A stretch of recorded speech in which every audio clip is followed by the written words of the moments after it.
Have you ever had a fight with your significant other or somebody close to you? I know I've had so many. And knowing how to handle conflict can be the key to maintaining your relationships. Today, we'll share with you some surprising strategies that can help you manage conflict in a healthy way. We'll talk with Jason Gaddis. He's the founder of the Relationship School and the author of Getting to Zero: How to Work Through Conflict in Your High-Stakes Relationships. This is The Fit Mess, conversations with world-class experts in the fields of mental, physical, and emotional health. In this episode, when people avoid and pretend like, yeah, we don't fight, everything's great over here, probably 10 times out of 10, they're wearing a mask and they're in a pretty superficial relationship. Any good sports team, any good band, any good marriage, any good business partnership has conflict, and they get stronger through it and they know how to figure it out. Now here are your hosts, Zach and Jeremy. Hi, and welcome to the Fit Mess Podcast. Thanks for joining us today. I'm Zach, and he's Jeremy, and together, we're two vulnerable guys helping you overcome your struggles to achieve your mental and physical wellness goals. And today, Zach, we're talking about conflicts. I hate them. I suck at them. I don't want to have them, but that's not reality. Conflict is a necessary and healthy part of any relationship. I sincerely have not had any conflict with my wife. Bullshit. Since she left the house 20 minutes ago. Yeah, okay. Yeah, that sounds more like it. But no, seriously, I think conflict is healthy in any relationship, and how you handle it is really the important part of it, because I can tell you from experience, you can handle it badly. Well, and I don't know how you can enter into any relationship without expecting some level of conflict. And if you're not prepared, if you don't have some tools in your tool basket to deal with them, it's not going to end well, because you're going to just rely on instinct, which generally is going to blow up in your face, and you're going to be a bad guy, and you're going to regret saying a lot of the things you said.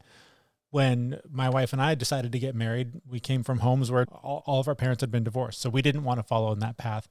So we went to a relationship counselor, like a family therapist, to before we got married, because we knew we need to know what we're getting into before we enter into this lifetime commitment. And the tools that we got out of those sessions are with us today. Some of them are echoed in the interview that we'll hear today, but just the idea of being aware of your heart rate, being aware of where you are in a conflict, and deciding this is not productive, we need to take a break, and setting aside whatever the rules are, 15 minutes, however long it is, but just creating that space to go, okay, we both need to cool off and come back and try this again. Or it's okay to go to bed mad. You know, maybe this isn't going to get resolved tonight. Maybe we need to sleep and wake up and try again tomorrow. Creating those boundaries, creating those rules allow you to have conflict in a healthy way so that it doesn't end up destroying the relationship. But Jeremy, if I take a break, I can't prove that I'm right. That does get in the way of just being an arrogant ass that needs to be right all the time. It seems like a little bit of an issue there for me. No, seriously though, like I totally agree. And we'll hear it in the interview. For me anyway, when I get into a moment, there's no logic anymore. It's just me kind of being an asshole. And I need to, and I have, recognize when that happens. And my wife reminds me of it. And I need to remember in the future, when that moment hits, if I'm just being a jerk, if I just need to be right, if I just need to get my point across, that's the moment where I need to step back and walk away for a little bit. Well, and how many times when you're in that moment, are you not even having the same argument anymore? Like, you're arguing with what you're perceiving the other person thinking, or what you're interpreting their words to be, without actually listening to what they're saying and responding to it. Like, you're so on a mission to just be right. That's it. That you just like, they could be literally speaking another language and it wouldn't matter, because you're just on this mission that, no, you don't understand. Yeah. And, I guess I've done it for a long time, and I do recognize it now when I'm in the moment, but it's mind boggling to be like cognizant of that now, because when I'm in the middle of proving that I'm right or mansplaining something and it hits me that that's what's happening. Yeah. And I'm just like, wow, dude, shut the fuck up right now. Well, us not being the relationship experts that our guest is, perhaps we should shut the hell up and let him give you some amazing advice and some strategies that I was surprised to hear him suggest that I have not implemented yet, because honestly, I'm a little too scared. But we will let him explain those amazing strategies. His name is Jason Gaddis. He's the founder of the Relationship School and author of Getting to Zero: How to Work Through Conflict in Your High-Stakes Relationships. But first, we want to invite you to participate in our Facebook group. If you head over to the Fit Mess community on Facebook, we're continuing some of the conversations that we have in podcasts there. Also, we have a monthly accountability challenge. This month, we're focusing on yoga. Last month was meditation. Highly encourage you to go and join if you haven't already. We are looking forward to seeing you and seeing you participate there. Now to our conversation with Jason Gaddis, where we started off mic telling him about the pain that started us on our journey to healing and asked him about his own. Yeah, well, we have something in common, which is pain helped us change our life. For me, growing up, I was a sensitive, emotional kid, and being a boy in a sports kind of dad family and sports culture, that wasn't cool. So I learned to stuff and hide and bury that as much as I could to fit in and belong. And that worked. I got a lot of approval and accolades, but each year that went by, I was kind of growing in my misery. And eventually, I started experimenting with drugs and alcohol and abusing drugs and alcohol in my early 20s, and started dating women. And all the relationships I had, I would keep the woman at an arm's length because I just didn't want to let her in. I didn't know how. And I usually just had it that she was the problem. She wasn't X enough. She was too much of this, not enough of that. Too sensitive, emotional, needy, all the things I was repressed about. And after 10 years of that, repeating relationship blowout after relationship failure, I just was like, okay, I think I'm the problem here because I'm the common denominator in all these others. And so when I had that awakening at age 29, I was like, okay, it's time to get my shit together here. And I really did want love. I wanted to understand love and connection and partnership. And so I enrolled in grad school and started studying myself in psychology, and went to therapy, group therapy, individual therapy, and I just hit it hard, started meditating, and I did everything I could to change myself in my life, and met my wife eventually, and then kept studying and training, and had a couple kids, and we just started figuring things out better and better. And then I was coaching and working with couples mostly. Eventually started this thing called the relationship school because I got tired of complaining that there is no class on this in high school or college. So here I am. So tell us a little bit more about the relationship school. What is it, and where do I sign up? I mean, where can people sign up? Right on. Relationshipschool.com. The Relationship School podcast is our podcast. Yeah, and we're a training organization. We want to help people basically deepen a life skill, which is everybody knows how to communicate, but not everybody knows how to communicate under stress very effectively. So that's kind of one of the places we focus on, is how do we listen under stress? And we train people how to listen differently and how to speak differently. It's a transformational journey, really. It's a class, but it's also like, if you're ready to completely transform your life and get to know yourself on a deep level, then this is one place to come and do that. And you have a new book that is also offering to help people. It's called Getting to Zero: How to Work Through Conflict in Your High-Stakes Relationships. Getting to zero, what does that mean? And what are we going to get out of this book? Totally. Getting to zero is getting back to that good place. We use a 0 to 10 scale, 10 being I'm super triggered and activated and can barely hold still. 0 is we're good and connected and we're on the other side of it and we feel safe and everything's great here. And that's the place I want everybody to live their life from, because we're just more effective there and we feel better in our life. We're more fulfilled. And it allows us, the opportunity to take on all the other challenges we're dealing with in our life. My book is really, how do we get back to that good place that should be our baseline? Well, then how do we get back to that place? And obviously, we don't want you to give all the secrets of the book because we want people to buy the book. But what does that look like? I know for me, that's very difficult for me to come down to 0 when I'm, say, emotionally charged. So what's happening in the brain that causes people to not be able to get back to 0 easily? Yeah, we're social mammals and we're wired to connect, but we're also wired to protect ourselves and to perceive threat all the time. In fact, we're twice as wired to perceive threat than we are to connect.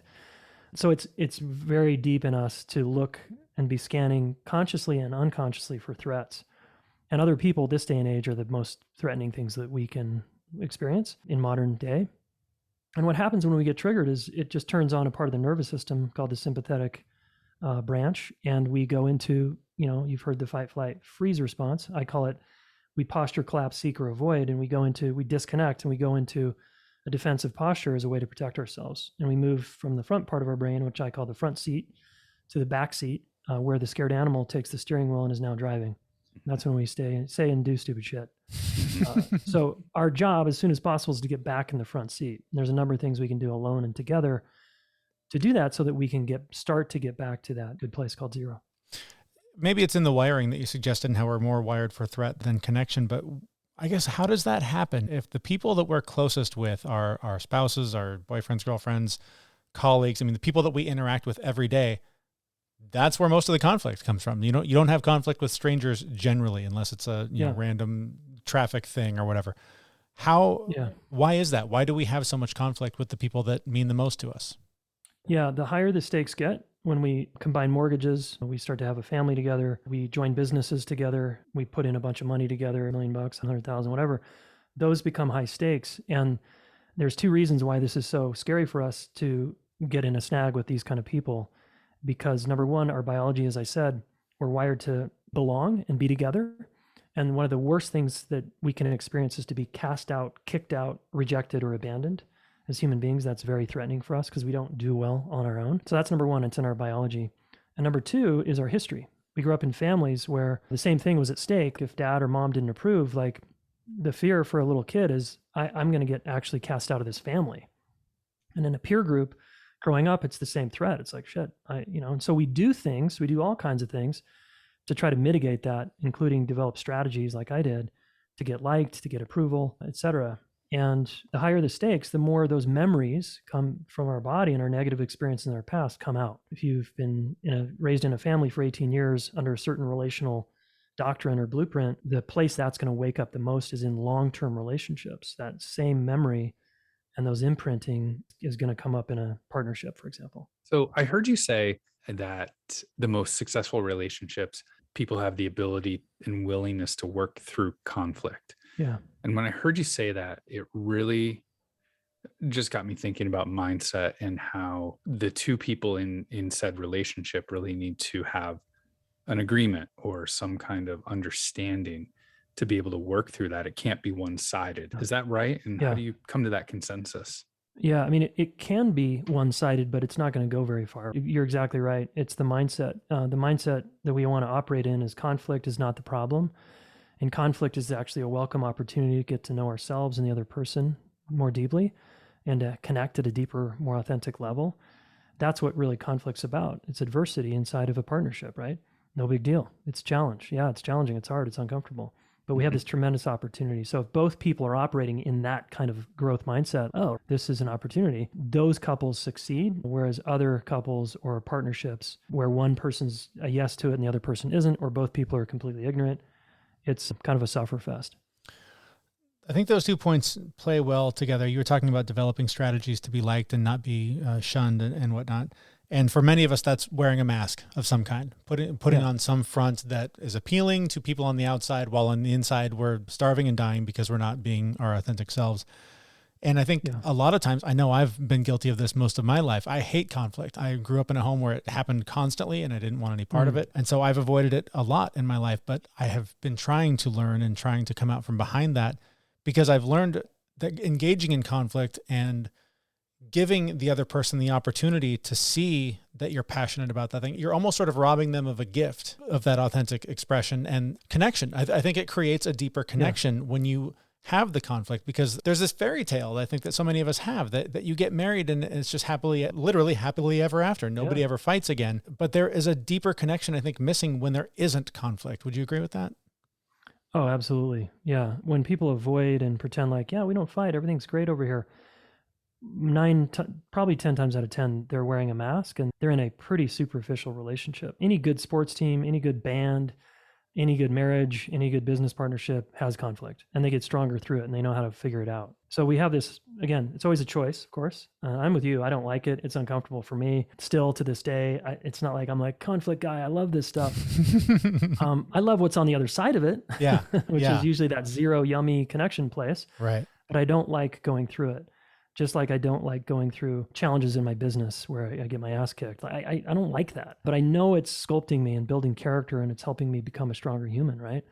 It's like lifting weights. It's the same thing. It's like, this is going to help me out, even though it doesn't feel good doing it sometimes. Yeah. So yeah, we all have a choice here. And I'm trying to encourage the conflict avoiders out there, or the people that are in some kind of fantasy about not having conflict, that you're missing out. And whenever you avoid an external conflict, you're creating an internal one that you get to carry around. Now you have two things to deal with. Yeah. Sometimes joke that before my feet even hit the ground, my wife and I have had a conflict during the day. But then we both are thankful that we just woke up that day. So I would love to hear a little bit more about the ground rules, or like, how do you get through? This is me asking for me, but I know there's so many other people out there. But like, when my rage goes, when I am up there at 10, there's no logic, there's no reasoning, there's no want of a deeper connection. There's just, I need to be right, and I'm going to express it in this way. Yeah. So I would love to hear, what are some simple things that somebody could do if they're in that moment to just bring themselves down a couple of notches, just enough for the logic brain to kind of kick in. Cool. Let me back it up with just some context first before I answer that. So there's this thing called the conflict repair cycle that's going to go on forever in your life, which means you got to get good at it. And it has three parts. We disconnect because we have a fight or an argument or distance or something. And then we've got to work to reconnect, and then we get connection again. And it just round and round it goes. Disconnection, reconnection, connection forever. And so conflict, as I said earlier, isn't the problem. You're going to go to a 10, you're going to go to a 7, you're going to feel rage, you're going to feel hurt and scared and sad or pissed or whatever. The most important place to put your attention on in that conflict repair cycle is the repair and reconnection process. Because we're all going to do the stupid thing, or raise our voice, or shut down, or dissociate, or do something that's upsetting to the other person, our spouse perhaps. It's how quickly can we recover and own that we did that and understand impact. And then how can we keep working together as a team to feel like we're good again and safe and we're cool, and we repair the injury that we just caused. So that's just on a view level, that's essential to just operate under that paradigm. And then in terms of the brass tacks of what to do in the moment, if we are really heated and we said this stupid thing or whatever, a couple things. A lot of couples like keywords or stop words or something. Those can work for some people. I tend to think that just calling a pause, hitting the pause button, I call it. And I like pause better than timeout, because pause implies that I'm going to hit start again. And we just need to take a pause and take a break right now. And I'm going to go deal with myself and sit down, or I'm going to go on a walk, and I'm going to express my feelings to a friend. I'm going to punch a bag. I'm going to just breathe into the anger, and I'm going to be with and learn how to self-regulate. And then I'm going to come back a little more centered and a little more in my front part of my brain. And the first thing I'm going to do is take responsibility for what I did or didn't do, and empathize with the impact over there. And the other person can do the same thing. So that's one thing we can do. Now, I will say that it's actually more efficient together. So if I can stay in the room and make eye contact with my partner and stay there, as scary and as hard as that is, especially if I'm at an 8, 9, 10, I'm less likely to go into memory because of the ways the eyes work. When I look away from you, I'm going into memory, my brain, and I'm going to start compounding all the negative memories. And then I'm going to come back at you with some heat, some maybe more heat and more evidence and more stories about how you're wrong. So eye contact has this incredible way to help us co-regulate and regulate together, where two animals instead of one are actually faster to calm both animals down than if both animals go into their separate parts of the house. It's pretty interesting. That is interesting. I like that. Yeah, for years we've practiced the take a break method. A couple therapists that my wife and I started with, he always said that was one of the first tools he ever gave us, was when you get to that point where you both just know you just have to walk away. And so that's brilliant. But I've never considered staying in the, and that would be, I think, the hardest part of the experience. But I think, like you said, that's just got to add so much value to that conflict, because that's just a deeper, almost spiritual connection that you're creating by doing that. Yeah, there's something really powerful again about, I like to think of two scared animals coming together and actually moving physically closer. Because the last thing we want to do in that moment is look at the person and move closer. It's counterintuitive, right? Totally. But it's going right to the, lion's den, and you're just trying to soften your shoulders and your face, and you're going to do your best to act as safe as possible and non-threatening as possible to the other person as you start to calm down and looking in their eyes. And then you can even reach a hand out. If touch works for your partner, you got to know what works for the other person, right? Sure. Touch might lowering your voice, softening your tone of voice, slowing down in your voice and how you're communicating, maybe standing side by side because it's less threatening a little bit and looking kind of 3/4 view. This is up for each couple has to find out what works for their nervous systems, but it's really about the nervous system. How can we get back in our social engagement system where we're actually coherent and okay again? So interesting. Yeah, I'm just envisioning it in my head, and I can just see my wife's laser beam eyes hitting me from across the room. I know she wouldn't quite look like that, but that's my fear. Yeah. And maybe again, as a team, if you guys work together, like, hey, those eyes scare me a lot. That look on your face scares me. And I'm wondering if you'd be willing to blink a couple times and stay in the room with me and just see if you can soften just your jaw, your shoulders. And can we do that together? And let's see what happens. The other piece that you said in there was when you've taken a break, when you come back, is owning what you did. That is also, again, took me a long time to learn how to do that. And even to this day, just hearing you explain that, I'm hit with a wall of resistance of no, I cannot give into that. So I would, love to hear a little bit more detail if you could say more about how do we process that a little bit better so that we can be okay with it? Because I know it's hard to come back from something like that and tail between the legs going, no, I made a mistake. Totally. Yeah. Well, and a lot of people are like you, I get that way too. It's like, no, no, you first, damn it. So what we can do in that moment, and we can do this as an experiment. I just like to get into ownership of what I'm doing because it's part of that personal responsibility. So one thing we can do is say, honey, I'd rather be self-righteous right now and make you wrong than take responsibility for anything. It's honest. Yeah. Right. And it's one step before I actually do it, before I actually do the wrong making and the finger pointing. It's I'm transparent about what I'm thinking and what I'm about to do. And there's something cool about that. It takes the edge off because it makes me very trustworthy because I'm just telling the truth about, I'm just over here blaming you and I don't want to take any responsibility. And I'm not going to stay here, but that's where I am right now. So you can offer the reassuring statement like, I know I'm not going to stay here. I'll eventually get there. This is just where I'm at right now. I want to be right. I'm very stuck on this. I'm very convinced of myself that I'm right and you're wrong. And I know this isn't really true, but this is just where I'm at.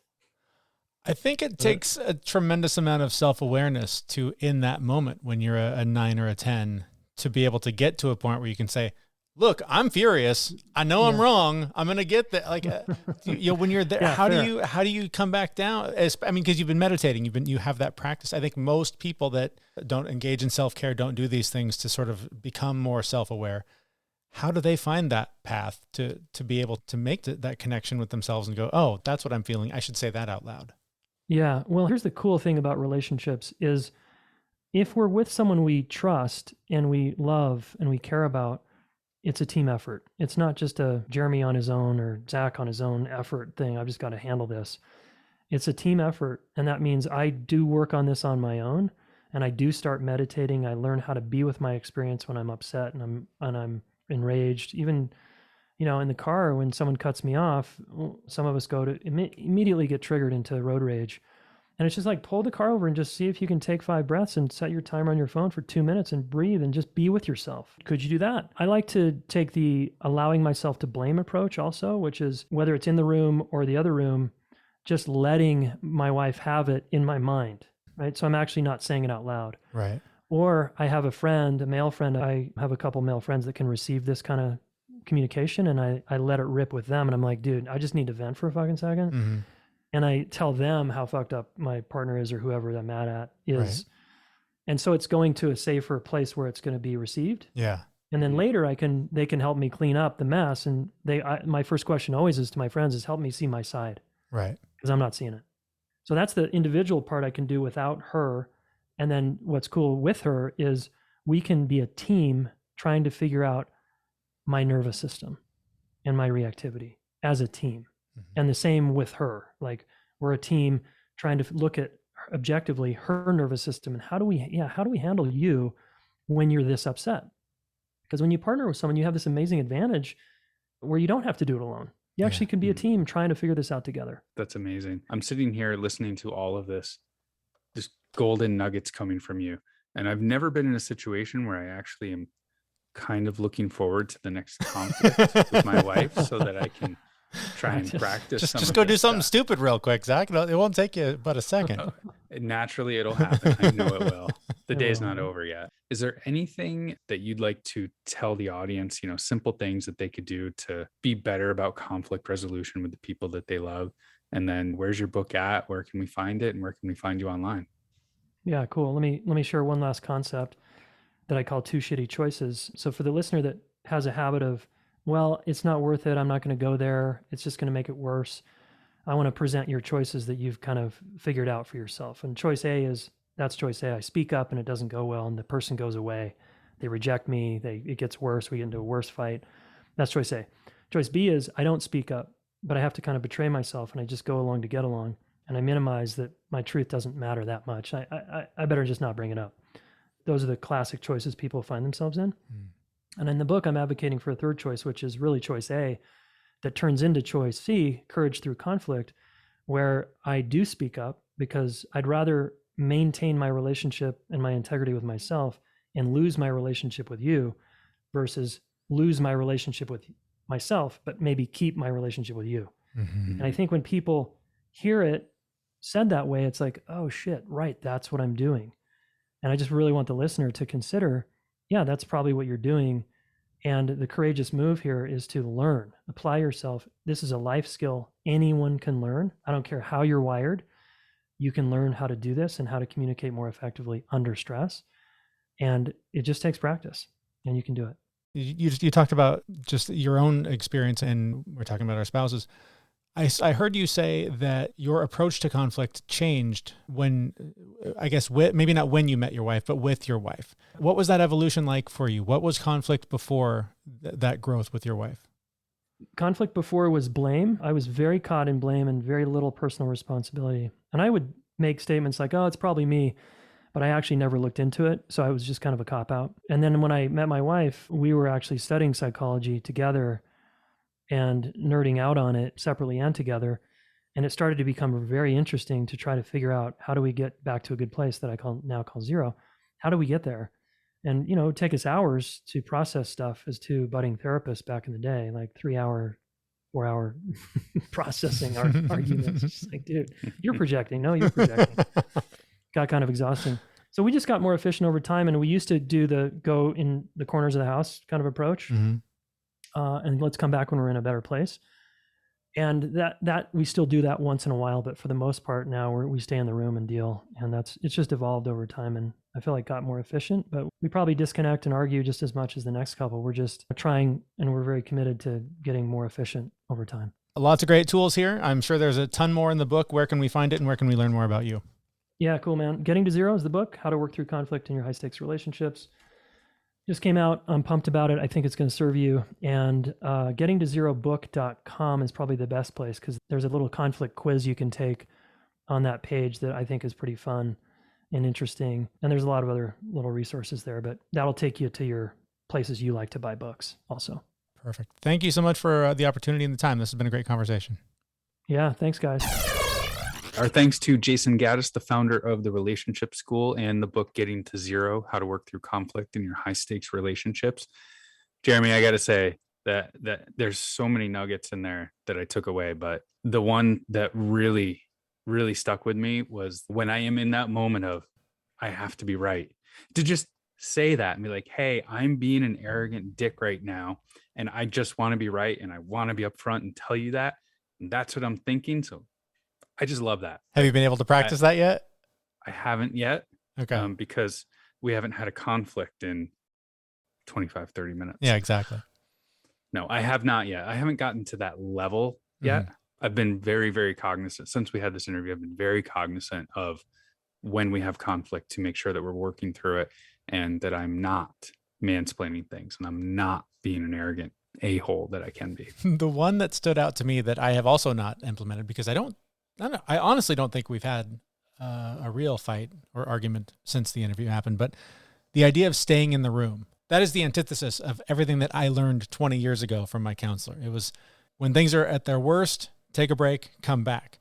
The idea of staying in the room when things are at their worst and making eye contact and just like shutting up and allowing the anger to just be and getting through that together, that flies in the face of everything I've known for 20 years. So that is really intimidating to me, mostly because I think I'm the opposite of you. Like, instead of wanting to be right, I always kind of feel like I'm probably wrong, but I'm just lashing out because I'm angry, and being seen in that vulnerability, I think is too much for me.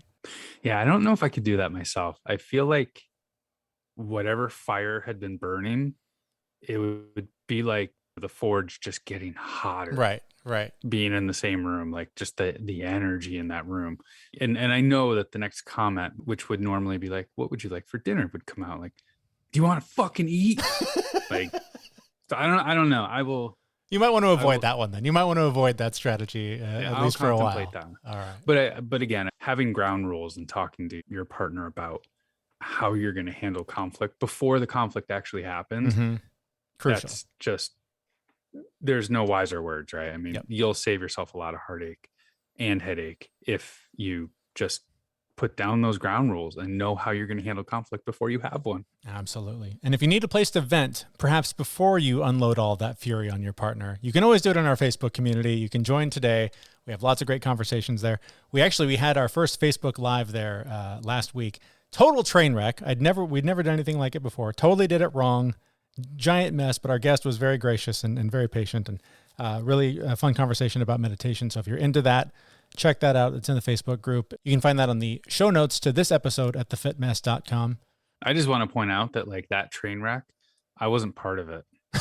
Yeah, you were watching quietly from the corner. Well done, Zach. Well done. I was supporting you. All right. Well, links to Jason Gaddis and his work and the Relationship School and his book and everything we've talked about in this episode are in the show notes at thefitmess.com, where we will be back next week with a brand new episode. Thanks so much for listening. See you, everyone. We know this podcast is amazing and doesn't seem to lack anything, but we need a legal disclaimer. Prior to implementing anything discussed in this podcast, it is your responsibility to conduct your own research and consult your physician. You should assume that Jeremy and Zach don't know what they're talking about, and they're not liable for any physical or emotional issues that occur directly or indirectly from listening to this podcast.